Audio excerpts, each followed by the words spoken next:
Hello friends, नमस्कार। My self Satveer Yadav और मैं लेके आया हूँ आप सभी के लिए भारतीय राज्य व्यवस्था का एक बड़ा ही महत्वपूर्ण टॉपिक जो कि आज की क्लास में हम डिस्कस करने वाले हैं। और आज हम बात करने वाले हैं राज्य के नीति निर्देशक तत्वों के बारे में, directive principles of state policy. राज्य के ऐसे तत्व जो राज्य को अग्रिम विकास की ओर आगे बढ़ाते हैं, एक कल्याणकारी राज्य की स्थापना में महत्वपूर्ण योगदान निभाते हैं। साथ ही यहाँ पर एक राज्य के विकास के साथ साथ वहाँ के आम जन के अंदर, है ना, आम जन की अगर बात करें तो आम जन के विश्वास के अंदर अभिवृद्धि करने का प्रयास करते हैं, वहाँ पे व्यवस्थाएं बनाने का प्रयास करते हैं। तो आज हम बात करेंगे एक ऐसे ही महत्वपूर्ण टॉपिक पे जो कि एग्जाम की दृष्टि से बड़ा ही महत्वपूर्ण टॉपिक होने वाला है। तो चलिए दोस्तों, बढ़ते हैं आज के टॉपिक की ओर। बात करते हैं राज्य के नीति निर्देशक तत्व। राज्य के नीति निर्देशक तत्वों की अगर मैं बात करूँ तो राज्य के नीति निर्देशक तत्वों का जो उल्लेख है भारतीय संविधान के अंतर्गत संविधान के भाग 4 में है। सबसे फर्स्ट थिंग ये बात हमें जान लेनी होगी, राज्य की जो नीति निर्देशक तत्व हैं, राज्य के नीति निर्देशक जो तत्व हैं, इन राज्य के नीति निर्देशक तत्वों का जो उल्लेख है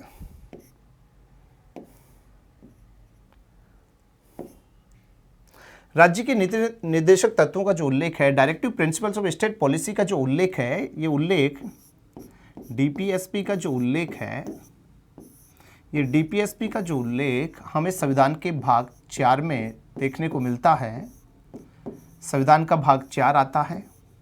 साथ ही संविधान के भाग 4 में आर्टिकल 36 से लेकर के 51 के बीच में इनका उल्लेख किया जा रहा है।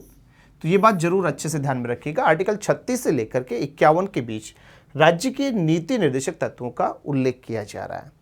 नीति निर्देशक तत्वों की अगर बात की जाए तो इनका जो मुख्य उद्देश्य है, फर्स्ट थिंग हमें याद रखना है, नीति निर्देशक तत्वों का जो मुख्य उद्देश्य है ये होता है लोक कल्याणकारी, जो वेलफेयर स्टेट है, लोक कल्याणकारी जो राज्य है उसकी स्थापना करना। ओके, डीपीएसपी लोग वेलफेयर स्टेट बनाने की यहाँ पे बात करते हैं, मुख्य उद्देश्य इनका यही है। प्रकृति से पूर्णतः ये सकारात्मक भाव देते हैं, ठीक है। जहाँ फंडामेंटल राइट्स पे हमने बात की थी, फंडामेंटल राइट्स संविधान के भाग 3 में जिनके बारे में हम चर्चा कर चुके हैं, भाग 3 की बजाय संविधान का जो भाग 4 है, दोनों में अगर डिफरेंस की बात करें तो प्रकृति वहाँ पे जहाँ नकारात्मक की ओर झुकाव हो रहा था, वहीं डीपीएसपी का जो भाव है वो सकारात्मकता की ओर ज़्यादा है। ओके, तत्व की अगर बात की जाए तो तत्व वादयोग्य नहीं है। वादयोग्य नहीं से हमारा तात्पर्य होगा कि इन्हें हम न्यायालय द्वारा चेंजेज नहीं करवा सकते, अनफोर्सेबल हैं, है ना, अनफोर्सेबल द कोर्ट। तो ये यहाँ पर कोर्ट के द्वारा परिवर्तनीय नहीं है, केवल ये राज्य को एक निर्देश मात्र है जिससे कि राज्य अगर इन स्टेप्स को फॉलो करता है देन वो आगे बढ़ सके। ठीक है दोस्तों, बात करें ये कहाँ से लिए जा रहे हैं, तो नीति निर्देशक तत्व जो ग्रहण किए गए हैं ये लिए जा रहे हैं आयरलैंड से। भारतीय संविधान में नीति निर्देशक तत्वों को आयरलैंड के संविधान से लिया जा रहा है। और मैं बात कर लूँ यहाँ पे आयरलैंड का जो संविधान है 1937 में अस्तित्व में आता है आयरलैंड का संविधान। ओके, आयरलैंड का जो संविधान है 1937 में अस्तित्व में आ रहा है और यहीं से भारतीय संविधान में इनको अपनाने की सिफारिश आ रही है। और आयरलैंड ने ये जो तत्व हैं, आयरलैंड ने ये तत्व ग्रहण किए थे स्पेन से। तो आयरलैंड ने तो लिए स्पेन से और हमने ले लिए कहाँ से, आयरलैंड से। तो भारतीय संविधान में आयरलैंड से ये तत्व ग्रहण किए जा रहे हैं और इसके लिए कमेटी हमें अच्छे से ध्यान में रखना है। समिति जरूर एग्जाम में पूछ ली जाती है, समिति का नाम है तेज बहादुर सप्रू समिति। तो तेज बहादुर सप्रू समिति की सिफारिशों के ऊपर आयरलैंड के संविधान से भारतीय संविधान में इन तत्वों को ग्रहण किया गया था। वैसे ध्यान में रखिएगा, नीति निर्देशक तत्वों को भारतीय संविधान में जोड़े जाने की जो सिफारिश है, जोड़े जाने की जो सिफारिश है ये की थी भारतीय संविधान में सलाहकार जो रहे हैं, संविधान के जो सलाहकार थे जिनका नाम है BN राव साहब, ठीक है, बेनेगल नरसिम्हा राव साहब के द्वारा इनको सिफारिश की जा रही कि इन्हें भारतीय संविधान में रखा जाए, क्योंकि राज्य अगर नेक्स्ट स्टेप की ओर आगे बढ़ रहा है, एक अच्छे लोक कल्याणकारी राज्य की स्थापना करना चाहता है, समाजवादी यहाँ पर समाज की स्थापना करना चाहता है, तो उसके लिए इनकी अनिवार्यता जरूरी है। बात करें विचारधारा के बारे में तो नीति निर्देशक तत्व की जो विचारधारा है 3 आधारों पर चलती है। फर्स्ट थिंग अगर बात करें तो ये गांधीवादी, second is Samajwadi and third is उदारवादी विचारधारा से रिलेटेड हैं। 3 विचारधाराएं गांधीवादी, समाजवादी और उदारवादी विचारधारा से रिलेटेड हैं। यहाँ पे बात करें, आजकल एग्जाम में इनकी कोटेशंस भी पूछ ली जाती है। तो चर्चा करें यहाँ पर डॉक्टर भीमराव अंबेडकर जी के बारे में। तो अंबेडकर जी डीपीएसपी जो हैं, राज्य के नीति निर्देशक तत्व जो हैं, उनको एक अनोखी व्यवस्था कहते हैं कि नीति निर्देशक तत्व एक अनोखी व्यवस्था है। किसने कहा है? डॉक्टर भीमराव अंबेडकर जी कहते हैं कि नीति निर्देशक तत्व जो है वो एक बड़ी ही अनोखी व्यवस्था है। वहीं पे ग्रैनविन ऑस्टिन की बात करें तो इन्होंने राज्य के नीति निर्देशक तत्वों को एक सामाजिक क्रांति का संस्थापक कहा है। याद रखिएगा, अंबेडकर जी अनोखी व्यवस्था बताते हैं, जबकि ग्रैनविन ऑस्टिन इन्हें सामाजिक क्रांति का संस्थापक कहकर के संबोधन कर रहे हैं। वहीं पे आइवर जेनिंग्स ने इन्हें पुण्य आकांक्षा कह करके संबोधन किया है कि नीति निर्देशक तत्व एक पुण्य आकांक्षा है। जबकि बात करूं मैं केटी शाह जी के बारे में, तो केटी शाह ने नीति निर्देशक तत्वों के बारे में बोला है कि ये बड़े ही अतिरेक कर्मकांडी हैं। अतिरेक कर्मकांडी किसने कहा? सीधा सीधा याद रखिए, कर्मकांडी केटी शाह, कर्मकांडी केटी शाह से याद रखिए। पुण्य आकांक्षा आइवर जेनिंग्स, दो वर्ड आ रहे हैं, पुण्य और आकांक्षा, आइवर और जेनिंग्स, ओके ना। इसी प्रकार से ऑस्टिन क्या कह रहे हैं? सामाजिक क्रांति कह रहे हैं। ऑस्टिन क्या कह रहे हैं? इनको सामाजिक क्रांति का संस्थापक। भीमराव अंबेडकर जी अनोखी व्यवस्था कह करके संबोधन दे रहे हैं। जबकि नासरुद्दीन जी ने इन्हें, श्री नासरुद्दीन साहब इन्हें नववर्ष के प्रथम दिन उपहार स्वरूप दी गई भेंट बता करके इनका संबोधन किया है कि ये उपहार स्वरूप में मिली हुई एक भेंट है जो नववर्ष के प्रथम दिन दी जा रही है। महत्वपूर्ण जो कोटेशन हमारे बीच में आ रही है टी.टी. कृष्णमाचारी की, जरूर याद रखिएगा। टी.टी. कृष्णमाचारी ने राज्य के नीति निर्देशक तत्वों को भावनाओं का स्थायी कूड़ाघर कहा है। बहुत ही अच्छा प्रश्न बन सकता है दोस्तों, भावनाओं का स्थायी कूड़ाघर डीपीएसपी को किसने कहा? टी.टी. कृष्णमाचारी। ठीक है, टी.टी. कृष्णमाचारी ने स्थायी कूड़ाघर कह करके संबोधन कर रहे हैं। वहीं संविधान सभा में सबसे पहले बी.एन. राव साहब द्वारा इनकी तत्वों की क्या की गई थी? सिफारिश, जिसके बारे में ऑलरेडी आपसे पहले चर्चा कर चुका हूँ। तो वापस से सुनिएगा, संविधान का भाग 4 राज्य के नीति निर्देशक तत्वों की बात कर रहा है। आर्टिकल 36 से 51 के बीच में इनको मेंशन किया जा रहा है भारतीय संविधान के अंतर्गत, जिनकी अगर बात करें मुख्य उद्देश्य लोक कल्याणकारी राज्य की स्थापना है। प्रकृति से कैसे? सकारात्मक है। वापस से रिपीट कर लीजिए, प्रकृति से कैसे हैं? सकारात्मक। तत्ववाद योग्य नहीं है, न्यायालय द्वारा चेंजेबल नहीं है, ओके, तो न्यायालय इनको बदलाव नहीं कर सकता। तो प्रकृति से नकारात्मक, तत्ववाद योग्य नहीं है। कहाँ से लिए गए? आयरलैंड से। समिति का नाम तेज बहादुर सरपू समिति की सिफारिश पर भारतीय संविधान में जोड़े गए हैं। अंबेडकर जी ने क्या बोला? अनोखी व्यवस्था। ठीक है ना। ग्रैनविन ऑस्टिन क्या कह रहे हैं? सामाजिक क्रांति के संस्थापक। जबकि आइवर जेनिंग्स ने पुण्य आकांक्षा, आइवर जेनिंग्स पुण्य आकांक्षा कह करके संबोधन किया है। ठीक है ना। इसी प्रकार से केटी शाह क्या कह रहे हैं? मिस्टर केटी शाह ने इनको क्या बोला है? अतिरेक कर्मकांडी, कर्मकांडी केटी शाह, है ना, कर्मकांडी केटी शाह। नासरुद्दीन नववर्ष के प्रथम दिन आ रहे हैं। नासरुद्दीन न से नव, है ना, नासरुद्दीन नववर्ष के प्रथम दिन उपहार स्वरूप दी गई भेंट। जबकि टी.टी. कृष्णमाचार्य ने भावनाओं का स्थायी कूड़ाघर कहते हैं। बात करूं मैं यहाँ पर नीति निर्देशक तत्वों के महत्व के बारे में कि नीति निर्देशक तत्वों का एक्चुअली महत्व होता क्या है। तो फर्स्ट थिंग याद रखिएगा दोस्तों, इनका सबसे पहला महत्व होता है लोक कल्याणकारी राज्य की स्थापना करना। सबसे पहला कार्य लोक कल्याणकारी राज्य की स्थापना करना। सेकंड थिंग बात करें तो सिद्धांतों के पीछे किसकी शक्ति होती है? जनमत की शक्ति। अगर संपूर्ण जनमत इकट्ठा होकर के किसी चीज़ को लागू करवाने की सिफारिश करे तो राज्य ऐसी सिफारिशों को लागू करता है। थर्ड इज देश के विकास की दिशा क्या होती है? इनसे समान होती है, क्योंकि सभी के लिए एक स्वरूप में इनको लागू किया जा रहा है। देश में इससे एकता का विकास होगा, राज्यों के उद्देश्यों और लक्ष्यों की जानकारी हमें प्राप्त होगी और शासन के मूल्यांकन का आधार स्पष्ट होगा। ठीक है, तो ये कुछ प्रमुख इसके महत्व भी बताए गए हैं। बात करते हैं 1 बाय 1 करके आर्टिकल 36 से 51 जो कि एग्जाम में लगभग पूछे जाते हैं। सीधे सीधे आर्टिकल्स पूछ लिए जाते हैं और यहाँ पर पूछा जाता है कि आर्टिकल 36 में क्या है, 38 में क्या, 50 में क्या या फिर 45 में क्या है। तो चलिए बात करें सबसे पहले आर्टिकल 36। तो आर्टिकल 36 में बताई गई है राज्य की परिभाषा। परिभाषा के संदर्भ में है, सामाजिक संदर्भ में। राज्य की परिभाषा के लिए याद रखिएगा दोस्तों, हमने आर्टिकल 12 पे भी डिस्कस किया था और जो संविधान का आर्टिकल 12 है, आर्टिकल 12 भी राज्य की परिभाषा बता रहा है। वहीं आर्टिकल 36 में भी राज्य की परिभाषा ही दी गई है और राज्य की परिभाषा में यहाँ पे बताया गया था, चर्चा की थी हमने संघ सरकार के बारे में, संघ सरकार, साथ में संसद की बात की थी, संघ सरकार, संसद, राज्य सरकारें भी होंगी, राज्य सरकार और विधानमंडल, राज्य सरकार और विधानमंडल। संघ सरकार हो गई, संसद हो गई, राज्य सरकार हो गई, विधानमंडल हो गया, स्थानीय प्राधिकारी हो गए, स्थानीय प्राधिकारी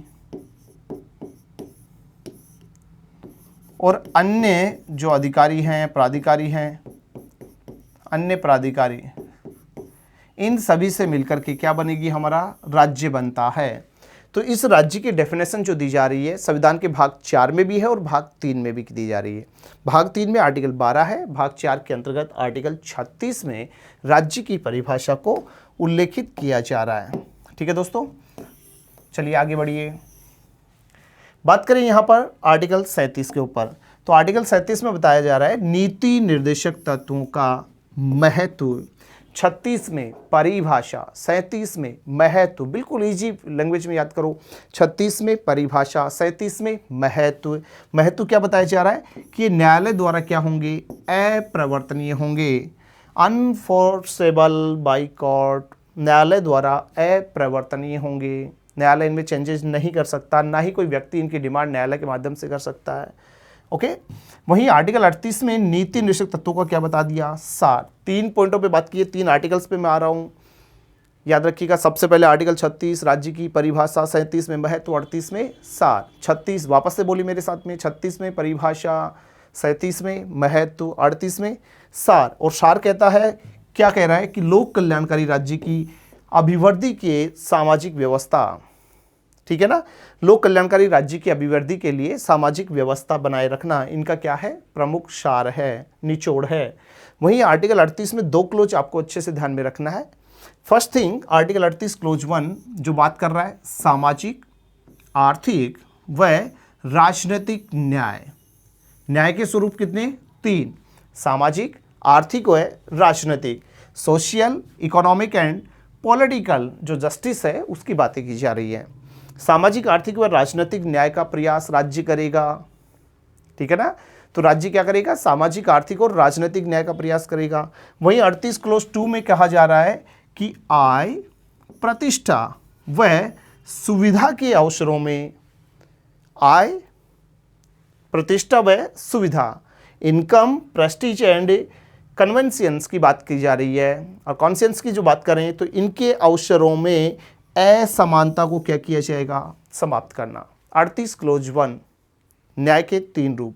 वहीं 38 क्लोज 2 अवसर की असमानता को दूर करने कहाँ से करेगा, आय, प्रतिष्ठा और सुविधा के अवसरों में यदि असमानता होती है तो उसे राज्य क्या करेगा, दूर करेगा, समाप्त करेगा।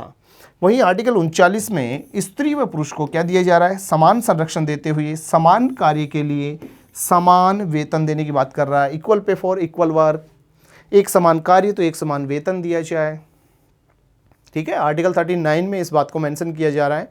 वहीं आर्टिकल 39 क्लोज के भी रखा गया, और क्लोज के की अगर मैं बात करूं तो इसमें निःशुल्क विधिक सहायता की बात कर रहा है, फ्री लीगल एड्स की बात की जा रही है। फ्री लीगल एड, निःशुल्क विधिक सहायता दी जाए, यानी कि कम आमदनी वाले जो परिवार हैं उन कम आमदनी वाले परिवारों को राज्य क्या करे, निःशुल्क विधिक सहायता प्रदान करे। आर्टिकल 39 क्लोज के, क्लियर है दोस्तों, अच्छे से ध्यान रखिएगा। आर्टिकल 39 क्लोज के, तो आर्टिकल 39 क्लोज के में इस बात को मेंशन किया जा रहा है। 3 चीज़ें अच्छे से याद रखिएगा। सबसे पहले मैं बात कर लूँ आर्टिकल 39 क्लोज के, एक आता है आर्टिकल 43 क्लोज के, और एक हमारे बीच आता है आर्टिकल 48 क्लोज के।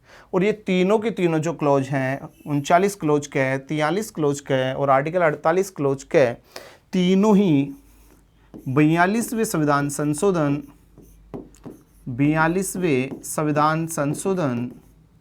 1976 के तहत जोड़े गए थे, ठीक है। 42वें संविधान संशोधन 1976 के तहत जोड़े जा रहे हैं। कौन कौन से, आर्टिकल 39 क्लोज के, 43 क्लोज के और आर्टिकल 48 क्लोज के 42वें संविधान संशोधन के तहत जोड़े जा रहे हैं, ठीक है दोस्तों। तो आर्टिकल 39 क्लोज के निःशुल्क विधिक सहायता की बात कर रहा है, फ्री लीगल एड्स की बात की जा रही है। वहीं आर्टिकल 40 में बोला जा रहा है ग्राम पंचायतों का गठन, फॉर्मेशन ऑफ ग्राम पंचायत, ठीक है, ग्राम पंचायतों के गठन की बात कर रहा है।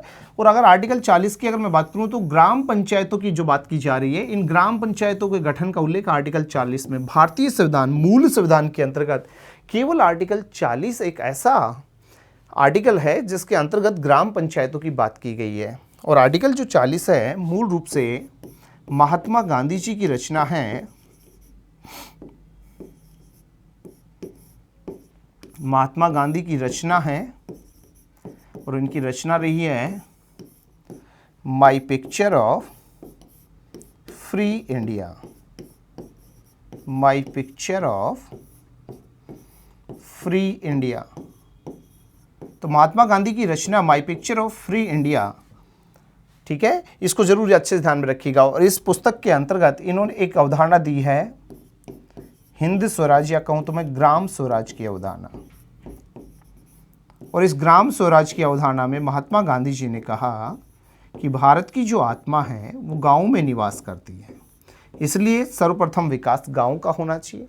और इसी बात को आर्टिकल 40 में मेंशन किया संविधान वेताओं ने। तो केवल एकमात्र ग्राम पंचायतों के गठन का उल्लेख आर्टिकल 40 में किया गया है, ठीक है ना, मूल संविधान। बाद में संविधान में 73वां संविधान संशोधन लाया गया, ठीक है, 73वां संविधान संशोधन 1993, और 73वें संविधान संशोधन के तहत संविधान की अनुसूची 11 में और संविधान के भाग 9 आर्टिकल 243 में ग्राम पंचायतों को मेंशन किया जा रहा है, ठीक है दोस्तों। ये जरूर आप अच्छे से ध्यान में रखिएगा। तो आई होप ये बात आपको क्लियर हो गई होगी अच्छे से। नेक्स्ट आगे बढ़ते हैं, आर्टिकल बात करते हैं 41 पे।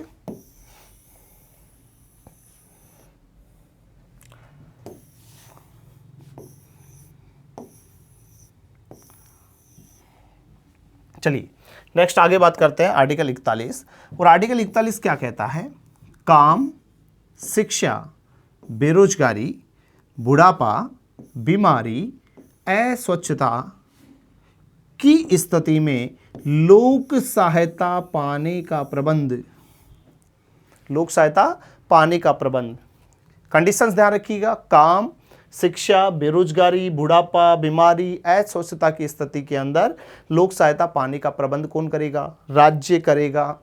जैसे कि मनरेगा, ठीक है ना, मनरेगा की बात की जा रही है, मनरेगा, मनरेगा, महात्मा गांधी राष्ट्रीय ग्रामीण रोजगार गारंटी अधिनियम, मनरेगा, ठीक है, पूर्ववर्ती नरेगा की ही योजना है। मनरेगा के नाम से 2006 में ये शुरुआत हो रही है। आंध्र प्रदेश के अनंतपुर जिले से इसकी शुरुआत हुई। 2009 में इसमें सब जुड़ा था महात्मा गांधी जी। तो मनरेगा योजना की बात की जा रही है। महात्मा गांधी राष्ट्रीय ग्रामीण रोजगार गारंटी अधिनियम की अगर बात करें तो ये किसके अंतर्गत आएगा? आर्टिकल 41 के तहत है। वहीं पे वृद्धावस्था पेंशन की बात करें, ठीक है ना, वृद्धावस्था पेंशन की बात कर रहा है, विधवा पेंशन की बात करें, सामाजिक सहायता जो कार्यक्रम संचालित किए गए 1995 में, सामाजिक सहायता कार्यक्रमों का संचालन भी आर्टिकल 41 के तहत ही हो रहा है। जबकि बात कर रहा है यहाँ पे जननी प्रसूति योजना की बात करें तो योजना जो आ रही है वो भी आर्टिकल 41 में आ रही है। जबकि जननी जो यहाँ पे सुरक्षा योजना की बात करेगा तो जननी सुरक्षा योजना आर्टिकल कौन से में आ जाएगी? 42 में आएगी। आर्टिकल 42 किसकी बात करता है? प्रसव काल की बात कर रहा है, ठीक है ना। आर्टिकल 42 किसकी बात करता है? प्रसव काल की, प्रसव काल की बात की जा रही है। आर्टिकल 42 में साफ साफ बोला जा रहा है कि काम की न्याय संगत और मानवोचित दशाओं और प्रसूति सहायता का क्या करना? उपबंध किया जाएगा। तो जननी सुरक्षा योजना, जननी सुरक्षा योजना की जो बात की जा रही है, जननी सुरक्षा योजना, तो जननी सुरक्षा योजना कहाँ पे आएगी? आर्टिकल 42 के तहत आएगी, है ना, जननी सुरक्षा योजना, ठीक है ना। और इस प्रसव काल के दौरान कितने दिन का जो मैटरनिटी जो लीव मिलेगा यहाँ पर कितने माह का दिया जाता है? 6 माह का दिया जाता है। और इसे अभी हाल ही में 2018 के अंतर्गत इसमें वृद्धि की जा रही है। 6 माह के अंतराल पर ये मैक्स कितना मिलता है? 2 वर्ष तक का मिलता है, ठीक है ना। मिलेगा कितना? 6 महीने का, 1 स्लॉट में 6 महीने का दिया जाएगा। 2018 से इसकी अवधि को 6 महीने के आधार पे 2 वर्ष तक यहाँ पर किया जा सकता है। आर्टिकल 43 की अगर मैं बात करूँ तो आर्टिकल 43 में बात कर रहा है काम, निर्वाह, मजदूरी। 42 में काम शिक्षा, ध्यान रखने का, 41 में काम शिक्षा पाने, बेरोजगारी, बुढ़ापा, बीमारी की बात कर रहा है। वहीं आर्टिकल 43 में काम, निर्वाह व मजदूरी की बात कर रहा है। मतलब सीधा सीधा अगर हम कहें तो वर्क यहाँ पर सब्सिस्टेंस एंड वेज की बात कर रहा है ना, वेज की बात की जा रही है, यानी कि लघु व कुटीर उद्योगों को क्या करने की बात कर रहा है, बढ़ावा देने की बात कर रहा है, बेरोजगारी भत्ता देने की बात कर रहा है। तो बेरोजगारी जो भत्ता मिलेगा वो आर्टिकल 43 के अंतर्गत आ गया। ठीक है दोस्तों, हाँ जी। आर्टिकल 43 क्लोज क्या है, जैसा कि मैंने अभी बताया आपको, 42वें संविधान संशोधन के तहत इसे जोड़ा जा रहा है, जिसमें बोला जा रहा है कि उद्योगों की प्रबंधन यानी कि मैनेजमेंट ऑफ इंडस्ट्रीज में कर्मकारों की भागीदारी राज्य विधि द्वारा व्यवस्था करेगा। ओके, उद्योगों के प्रबंधन में कर्मकारों की भागीदारी की बात कर रहा है, कर्मकारों की भागीदारी राज्य विधि बना करके इसकी व्यवस्था करेगा।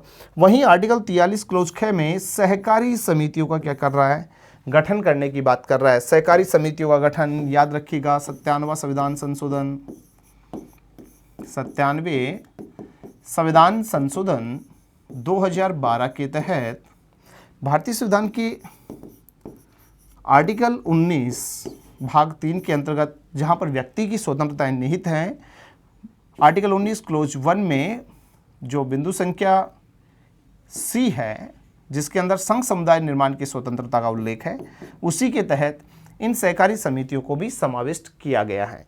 तो ये मौलिक अधिकारों के अंतर्गत भी समाविष्ट हो रहा है 97वें संविधान संशोधन 2012 के तहत। ठीक है दोस्तों, तो सहकारी समितियों का गठन, कोऑपरेटिव सोसाइटीज की यहाँ पर स्थापना की जाएगी। वहीं आर्टिकल 44 जो कहता है समान नागरिक संहिता की बात कर रहा है, सिविल यूनिफॉर्म कोड।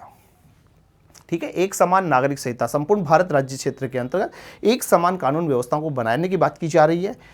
और ये एक समान जो कानून संहिता है, जो सिविल यूनिफॉर्म जो कोड है, केवल व केवल कहाँ पे लागू होता है, भारत के केवल एक राज्य में लागू है वर्तमान में, और वो है गोवा।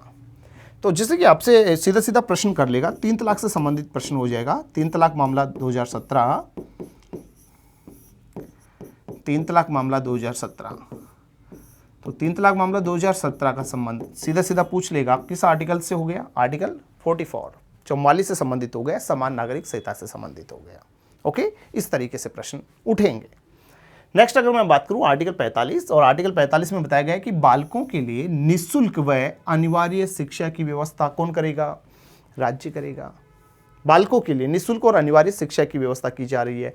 फॉर एग्जाम्पल, जैसे कि मुख्यमंत्री दुग्ध योजना जो आएगी वो भी इसी के अंतर्गत आएगी, बालकों को दी जाती है ना, बालकों को दी जाती है, कक्षा 1 से लेकर के 8 तक के बालकों को जो दी जा रही है ना, आर्टिकल 45। और आर्टिकल 45 के अंतर्गत इस बात को अच्छे से ध्यान रखिएगा, 86वां संविधान संशोधन 2002, फंडामेंटल राइट्स में हमने बात की थी, भारतीय संविधान के आर्टिकल लिखा हुआ है, आर्टिकल 21 क्लोज के में भी इसका समावेश कर दिया गया है। निःशुल्क व विधिक सहायता के तहत इसे फंडामेंटल राइट्स घोषित कर दिया गया है, बना दिया गया है। तो वर्तमान में आर्टिकल जो 45 है, इस आर्टिकल 45 में राज्य क्या करेगा, 0 से 6, राज्य इसमें 0 से 6 है ना, 6 वर्ष से पूर्व के बच्चों के पोषण की व्यवस्था करेगा। तो वर्तमान में यहाँ पर 0 से 6 की बात की जा रही है, पूर्ववर्ती यहाँ पर बात आ रही थी 6 से 14 वर्ष की। चलिए आगे बढ़िए, बात करें आर्टिकल 46 में। तो आर्टिकल 46 में बताया गया अनुसूचित जाति, अनुसूचित जनजाति, अन्य पिछड़ा जो वर्ग हैं, इनकी शिक्षा की बात कर रहा है और इनके अर्थतंत्र को बढ़ावा देने की बात कर रहा है। वापस से रिपीट करें, 36 में राज्य की परिभाषा, 37 में महत्व, 38 में सार, 39 समान वेतन समान कार्य, 40 में ग्राम पंचायतों का गठन कर रहा है, 41 में काम, शिक्षा, बेरोजगारी, बुढ़ापा, बीमारी की बात कर रहा है, 42 में प्रसव काल की बात कर रहा है, 43 में काम, निर्वाह, मजदूरी की बात कर रहा है, 44 में सिविल यूनिफॉर्म कोड पे आ गया, समान नागरिक संहिता पे, 45 में 6 से 14 आयु वर्ग के बालकों को अनिवार्य निःशुल्क शिक्षा की बात की जा रही है, 46 में SC ST OBC, one word में याद रख लो, 46 में SC ST OBC वर्ग की शिक्षा की बात कर रहा है। वहीं आर्टिकल 47 में पोषण स्तर को क्या दे रहा है, बढ़ावा दे रहा है, बूस्ट न्यूट्रिशन लेवल, पोषण स्तर को क्या किया जाए, बढ़ावा दिया जाए। और पोषण स्तर को बढ़ावा देने के लिए मादक पदार्थों पर रोक लगाने की सिफारिशें की जा रही हैं, मद्यपान निषेध दे। जननी स्वास्थ्य योजना, याद रखना, जननी सुरक्षा योजना आर्टिकल 42 में है, जननी स्वास्थ्य योजना आर्टिकल 47 में होगा। सामुदायिक स्वास्थ्य केंद्रों की स्थापना आर्टिकल 47 के तहत की जाएगी। ओके दोस्तों, यहाँ पर एक बड़ा ही महत्वपूर्ण आर्टिकल रहने वाला है, आर्टिकल 48, आर्टिकल 48। और आर्टिकल 48 क्या कहता है? कृषि व पशुपालन को बढ़ावा, कृषि व पशुपालन को बढ़ावा, एग्रीकल्चर एंड एनिमल हस्बेंड्री की बात कर रहा है, कृषि व पशुपालन को बढ़ावा देने की बात कर रहा है। जैसे कि पशुपालन के अंतर्गत, जैसे कि मत्स्य पालन की बात करें, भेड़ पालन की बात करें, ये सब यहाँ पे पशुपालन के अंतर्गत आएगी। ठीक है, गोवध निषेध की बात करें, दुधारू पशुओं के वध पर निषेध की बात करें, तो इसका मतलब वो पशुपालन को बढ़ावा देने की बात कर रहा है। जैसा कि एग्जाम्स में पूछा गया था लास्ट टाइम, दुधारू पशुओं के वध पर निषेध, तो मतलब सीधा हुआ कि वह पशुपालन को बढ़ावा दे रहा है, इनडायरेक्ट रूप से उसने क्वेश्चन किया है। तो कंफ्यूज नहीं होना है, अच्छे से इसका आंसर देना है। कृषि व पशुपालन को बढ़ावा देने की बात आर्टिकल 48 में है। वहीं 42वें संविधान संशोधन के तहत आर्टिकल 48 में एक क्लोज जोड़ दिया गया है, जिसमें बोला जा रहा है वन व वन्य जीव संरक्षण, forest and wildlife conservation की बात की जा रही है। अच्छे से ध्यान रखिएगा दोस्तों, एक बात कर रहा है वन, एक बात कर रहा है वन्य जीव, और एक होता है पर्यावरण संरक्षण। पर्यावरण संरक्षण, वन संरक्षण जो अधिनियम आया था, वन संरक्षण अधिनियम, तो वन संरक्षण अधिनियम आया था 1980 में। वन्य जीव संरक्षण जो अधिनियम आया ये 1972 में। और पर्यावरण जो संरक्षण अधिनियम लाया गया था, पर्यावरण संरक्षण अधिनियम, ये आया था 1986 में। तीन अधिनियमों को अच्छे से दिमाग में बैठा लीजिए, एग्जाम में बार बार रिपीट होकर के पूछे जाते हैं। वन संरक्षण अधिनियम 1980, वन्य जीव संरक्षण अधिनियम 1972 में आ रहा है, जबकि पर्यावरण संरक्षण अधिनियम 1986 में लाया गया है। ओके, तो आर्टिकल 48 क्लोज का है, वन व वन्य जीव संरक्षण की बात कर रहा है। ओके, चलिए बात करें आर्टिकल 49 पे। तो आर्टिकल 49 में बता रहा है ऐतिहासिक स्मारकों का संरक्षण। ठीक है, ऐतिहासिक स्मारकों के संरक्षण की बात कर रहा है। प्रिजर्वेशन ऑफ हिस्टोरिकल मोन्यूमेंट्स जो होते हैं उनकी बात कर रहा है। ऐतिहासिक जो स्मारक होते हैं उनकी बात कर रहा है, जैसे कि झील, कुएं, बावड़ी, तालाब, किले, है ना, प्राचीरें हो गई, दीवारें हो गई। ठीक है, इन सभी के संरक्षण की बात की जा रही है आर्टिकल 49 के अंतर्गत। महत्वपूर्ण आर्टिकल रहने वाला है आर्टिकल 50, जिसमें बोला जा रहा है कि कार्यपालिका से न्यायपालिका का पृथक्करण, सेपरेटेशन ऑफ जुडिशरी फ्रॉम एग्जीक्यूटिव। महत्वपूर्ण बात, कार्यपालिका से किसका पृथक्करण हो रहा है? न्यायपालिका को अलग करने की बात की जा रही है। वहीं आर्टिकल 51 में किसकी बात कर रहा है? अंतर्राष्ट्रीय शांति और सुरक्षा को बढ़ावा देने की बात कर रहा है। Promotion of international peace and securities, अर्थात वसुधैव कुटुंबकम की अवधारणा, है ना, वसुधैव कुटुंबकम। भारत की फॉरेन पॉलिसी की बात करें, परमाणु निशस्त्रीकरण की बात कर रहा है, न्यूक्लियर डिसआर्मेंट की बात कर रहा है, गुट निरपेक्षता की बात कर रहा है। ठीक है, तो इस तरीके से कोई भी बात पूछे तो उसके लिए हम आर्टिकल 51 पे जाएंगे। क्लियर दोस्तों? तो ये आर्टिकल 36 से लेकर 51 तक राज्य के नीति निर्देशक तत्वों का उल्लेख किया गया है। आई होप ये बात अच्छे समझ में आ गई होगी। चलिए आगे बढ़ते हैं। बात करूं मैं यहाँ पर राज्य के नीति निर्देशक तत्व आर्टिकल 36 से 51 के अलावा आर्टिकल 350 क्लोज के हैं, जिसमें प्राथमिक स्तर पर मातृभाषा में शिक्षा की बात कर रहा है। वहीं आर्टिकल 351 जिसमें हिंदी भाषा को बढ़ावा देने की बात कर रहा है। ये दोनों भी राज्य के नीति निर्देशक तत्वों की भांति ही कार्य करते हैं। ठीक है, तो ये भी ध्यान में रखना। अब लास्ट एंड फाइनल मैं आप लोगों से चर्चा करूंगा कि राज्य के नीति निर्देशक तत्व जो हैं, इन तत्वों के अंतर्गत जो निर्मित जो विभिन्न अधिनियम हैं, इन निर्मित विभिन्न अधिनियमों के बारे में हम डिस्कस करते हैं। कौन कौन से यहाँ पर अधिनियम निर्मित किए जा रहे हैं। सबसे पहले बात करें यहाँ पर योजना आयोग की स्थापना। आर्टिकल जो 38 है, इस 38 का जो प्रभाव देखने को मिलता है, इसी के तहत योजना आयोग की स्थापना की जा रही है। ठीक है दोस्तों, तो योजना आयोग की स्थापना जैसे कि आपको पता होगा 15 मार्च 1950 को की गई थी योजना आयोग की स्थापना। ठीक है, जो कि एक वैधानिक निकाय है, एक एक एग्जीक्यूटिव जो हमारी बॉडी है उसके ऊपर बात कर रहा है। तो योजना आयोग की स्थापना कहीं ना कहीं इस अधिनियम के प्रभाव से स्थापित हो रहा है। वहीं पे अगर मैं बात करूं, नेक्स्ट आता है न्यूनतम मजदूरी अधिनियम।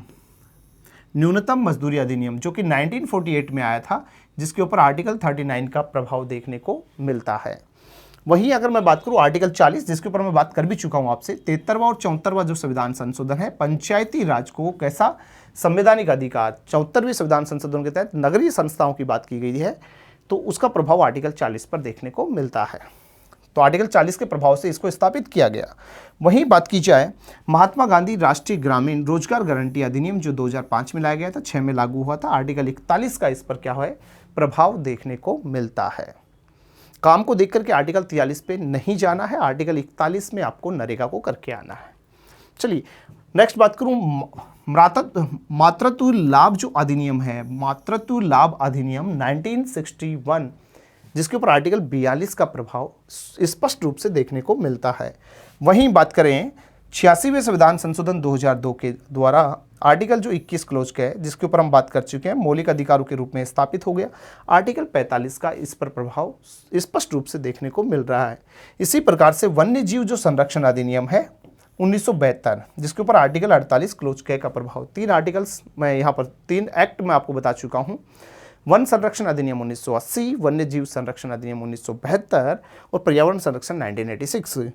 साथ ही यहाँ पर बात करें आर्टिकल 50 के ऊपर साफ शब्दों में दंड प्रक्रिया संहिता 1973 जो सीआरपीसी है उसको बनाकर लो से को में कार्यपालिका से न्यायपालिका को क्या कर दिया गया, अलग किया गया है। तो स्पष्ट रूप से ये अलग अलग प्रभाव भी हमें देखने को मिलते हैं। नीति निर्देशक तत्वों के द्वारा भारत के अंदर समय समय पर ऐसे एक्ट बनाए गए हैं, समय समय पर ऐसे कानून लाए गए हैं जिससे कि न्याय व्यवस्था चाहे फिर वो सामाजिक व्यवस्था हर एक तरीके से सुदृढ़ हो सके। ठीक है दोस्तों, तो ये था आज का हमारा टॉपिक, राज्य के नीति निर्देशक तत्व। एक बार फिर से आपसे मुलाकात करेंगे नेक्स्ट टॉपिक में। ठीक है, एक नए टॉपिक और एक नए नॉलेज के साथ में आपसे फिर मुलाकात होगी। तब तक के लिए नमस्कार।